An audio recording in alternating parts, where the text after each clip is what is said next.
versículos 8 e 9. Pela fé, Abraão, quando chamado, obedeceu. A fé ela nos leva a oferecer o melhor a Deus. A fé nos livra do poder da morte. A fé nos faz influenciar a nossa família para a salvação. A fé nos faz obedecer a fim de ir para um lugar que devia receber por herança e partiu sem saber onde ir. Pela fé peregrinou na terra das promessas como em terra alheia, habitando em tendas com Isaac e Jacó, herdeiro com eles da mesma promessa.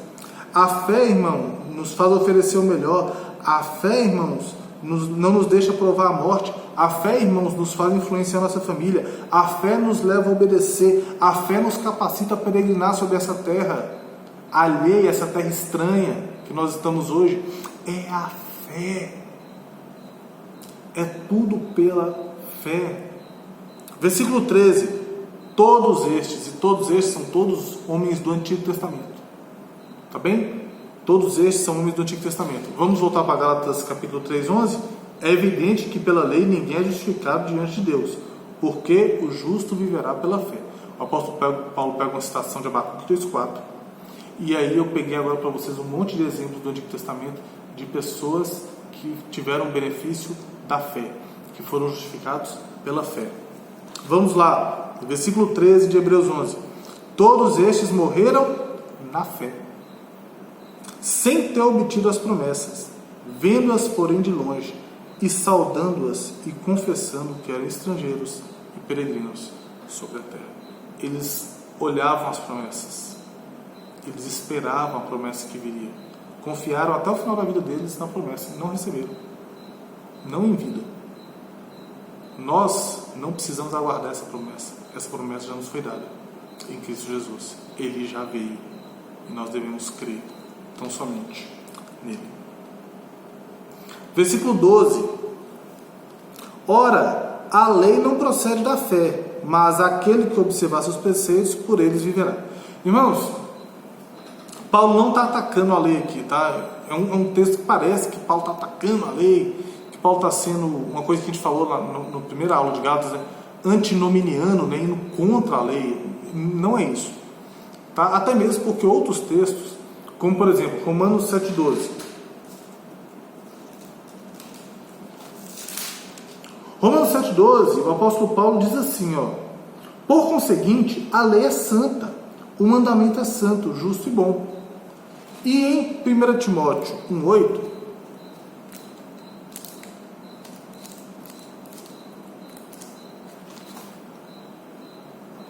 ele diz assim: sabemos, porém, que a lei é boa, se alguém dela se utiliza de modo legítimo. Então o apóstolo Paulo aqui em Gálatas 3,12, ele não está falando que a lei é ruim, ele não está atacando a lei, tá? Ora, a lei não procede de fé, mas aquele que observar os seus preceitos, por eles viverá. Ele está falando o seguinte: a lei, ela sozinha, ela não consegue o efeito necessário. Por quê? A lei, ela aponta o pecado. A lei, ela aponta as exigências de Deus. Tá? Então, ela aponta o pecado do homem, porque ela codifica os pecados. Ela mostra as exigências do padrão que Deus quer do homem. Não é isso que Deus exige de nós. Só que quando a gente olha para a lei e a gente olha para o nosso coração e olhamos para as nossas práticas, o nosso pecado, a lei está nos apontando a necessidade de graça. Se você tentar viver a lei sem a graça, você vai dançar, porque não dá, é impossível. O apóstolo Paulo deixa isso claro aqui. Não tem como cumprir, nem Abraão cumpriu, nem Moisés cumpriu, ninguém cumpriu. Então, se você tentar a lei seca, a lei fria, você não vai conseguir, porque ela simplesmente aponta o pecado e as exigências de Deus. Você tem que conseguir ler a lei entendendo o seguinte: puxa vida, esses são meus pecados, é isso que Deus exige de mim. Senhor, me ajude, eu não tenho condições, Pai, resolva por mim. E aí Deus resolve em Cristo, que de acordo com Mateus capítulo 5, versículo 17, veio cumprir toda a lei e efetivamente a cumpriu. Tá bom? Mas o texto fala: aquele que observar os preceitos da lei, por eles viverá. E agora? Se a lei mostra os pecados, as exigências de Deus num padrão que é humanamente inalcançável, então eu necessito de graça. Como é que eu vou observar esses preceitos? Como é que eu faço para viver esses preceitos? Como é que eu faço para guardar esses preceitos? O apóstolo Paulo dá a resposta já no versículo 13 e 14. Ele responde da seguinte forma, versículo 13, olhando para Cristo crucificado. Olha o versículo 13. Cristo nos resgatou da maldição da lei.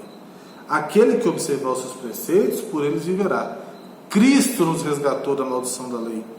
Versículo 10. Maldito todo aquele que não permanecer em todas as coisas escritas no livro da lei. Cristo nos resgatou da maldição da lei. Glória a Deus por isso. Ele cumpriu. Olhe para Cristo.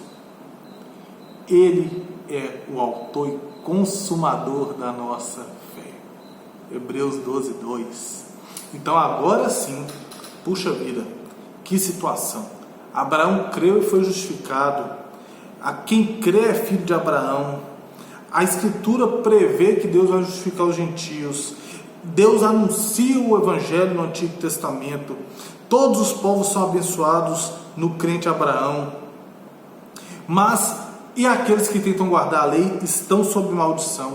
Meu Deus, eu quero ter essa mesma fé de Abraão. Onde é que eu tenho que olhar? Para onde é que eu olho?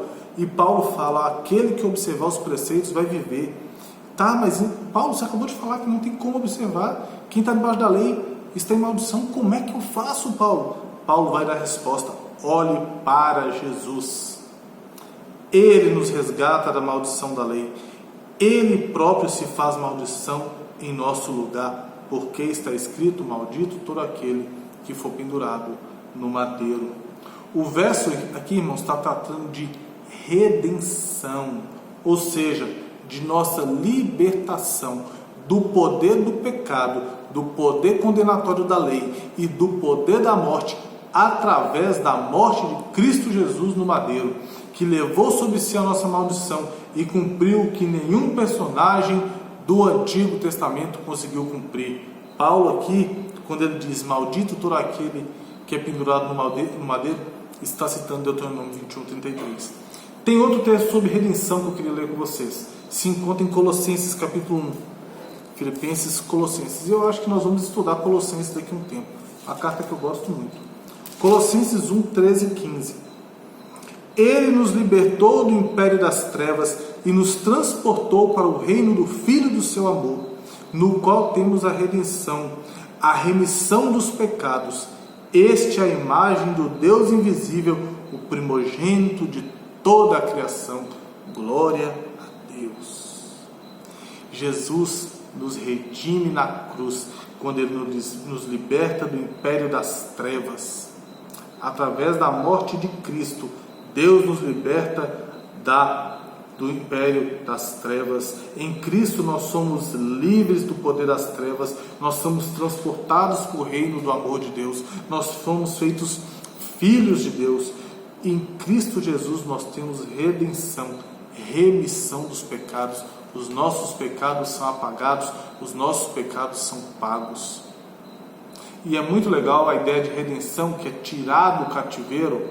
Jesus não apenas nos tira do cativeiro, Ele destrói totalmente o cativeiro e nos coloca em um novo reino de alegria e paz. Tá?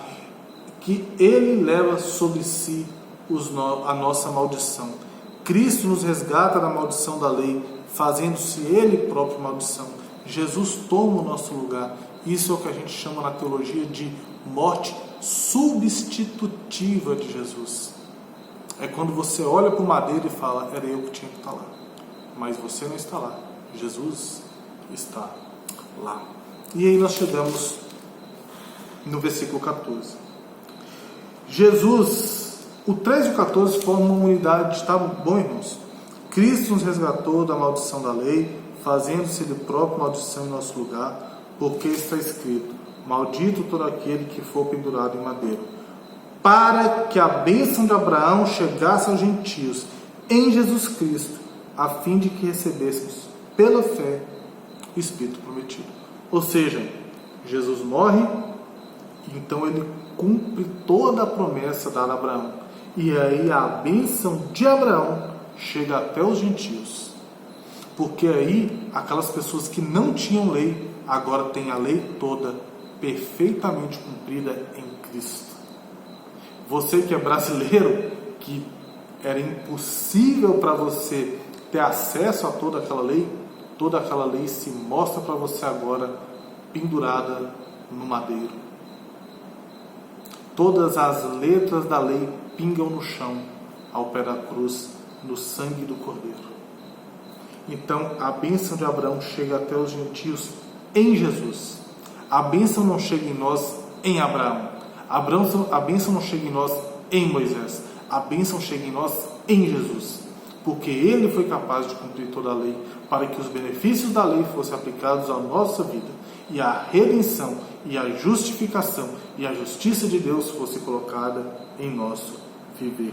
Com um propósito aí, a fim de que recebêssemos pela fé, receber pela fé o Espírito prometido. A gente tratou isso na aula passada, que é quando você crê em Jesus, a bênção chega até você, você é salvo, então você recebe o Espírito Santo da promessa, que é o penhor do nosso resgate, até que ele venha. Tá bem? E aí, irmãos, nós chegamos ao final da nossa aula de hoje. Como eu disse no começo, é muita coisa no texto, tem muito detalhe, nós não trabalhamos tudo. Às vezes eu me sinto mal de não trabalhar tudo no texto, mas eu sei também que se a gente fizer tudo que tem aqui, vai dar uma congestão espiritual na gente, mas eu espero que você tenha sido edificado, tá bom? Não foi uma aula que eu tive dificuldades para montar, tem que linkar muito o Antigo e o Novo Testamento. Isso exige uma habilidade muito, muito grande do professor, e uma habilidade que eu não tenho, tá? Então eu entendo que talvez se ficou algo a desejar, algum ponto não ficou muito bem entendido, coloque aqui nos comentários, pode perguntar aqui embaixo, pode botar sua crítica também, a gente está aqui para responder, vamos responder com todo o carinho do mundo, tá bom? O objetivo é realmente que você cresça, e nós crescemos juntos quando você percebe algum erro no estudo, ou alguma coisa que não ficou legal, não ficou muito bem entendido, e coloca aqui embaixo, e a gente pode falar. Então eu espero que você cresça realmente com esse estudo, que Deus use a sua mente, o seu coração, para que você possa continuar entendendo isso. Vimos o que Paulo fez aqui. Paulo trabalhou de uma forma muito legal no capítulo 3, do versículo 1 até o nosso versículo 14. Primeiramente, ele mostra a experiência, o que Jesus fez na vida daquelas pessoas. Depois ele pega e fala agora, olha o que a Escritura diz sobre a salvação. Olhe como a salvação foi para vocês na vida, o que vocês experimentaram. Mas também olhe o que a Escritura diz. Esse é o grande recado que eu quero deixar para vocês hoje. Vivam pautados no que a Escritura diz. Se a experiência de vocês foi como a dos Gálatas, que é uma experiência bíblica, amém, irmãos, viva ela, proclame ela, fale o que Jesus fez em você, através de você e por você. Mas nunca, em nenhum momento, deixe de usar a Sagrada Escritura. Ela é a verdade. Paulo foi nela para mostrar que a justificação é pela fé somente. Chegamos ao final da nossa aula de hoje. Espero que você tenha realmente sido edificado. Eu fui edificado apesar das dificuldades grandes que o texto de Gálatas 3, de 6 a 14 apresentou para mim. Vamos fechar os nossos olhos, vamos orar, vamos falar com Deus mais uma vez? Vamos pedir para Ele nos guardar? Senhor meu Deus, muito obrigado, ó Pai, por este momento. Muito obrigado, ó Pai, pela oportunidade de estudar a sua Santa Palavra. Obrigado, ó Deus, por entendermos que Abraão foi justificado tão somente pela fé e não por nada que ele fez. A circuncisão, que muitos achavam que era essencial para a salvação, ó Pai, só veio depois do crente Abraão. Muito obrigado, ó Pai, porque podemos entender que não precisamos ser descendência carnal de judeus nenhum, de Abraão ou de qualquer outra pessoa, para que possamos ser teus filhos, mas que podemos sim ser teus filhos ao confiar nas tuas promessas e na tua palavra, como Abraão confiou. Muito obrigado, ó Pai, porque a Tua palavra mostra que nenhum homem conseguiu cumprir toda a lei, que nenhum homem conseguiu ser perfeito em todos os caminhos, Pai. E que para isso o Senhor nos mandou Cristo Jesus, que cumpre toda a lei, e crendo nele, podemos ser justificados no Senhor, como Abraão, crendo nas promessas e crendo na Tua palavra, também foi justificado.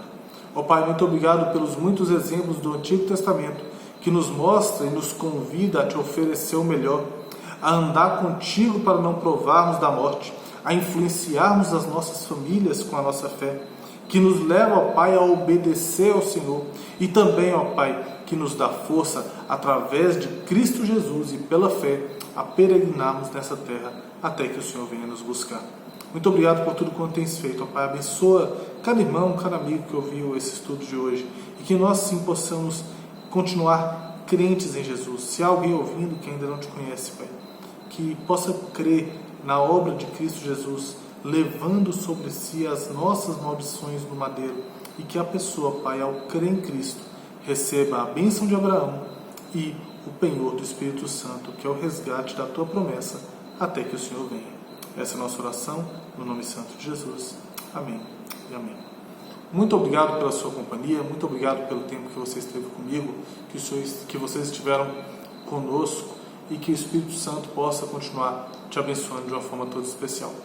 Continue acompanhando as atividades do canal, continue compartilhando com seus amigos, assistindo, tá bem? Faça conhecido esse canal se você tem sido edificado. Não guarde só para você. Que Deus te abençoe e até o nosso próximo encontro aqui na Escola Bíblica Dominical, no canal da Igreja Batista da Vila Guilhermina. Tchau, tchau!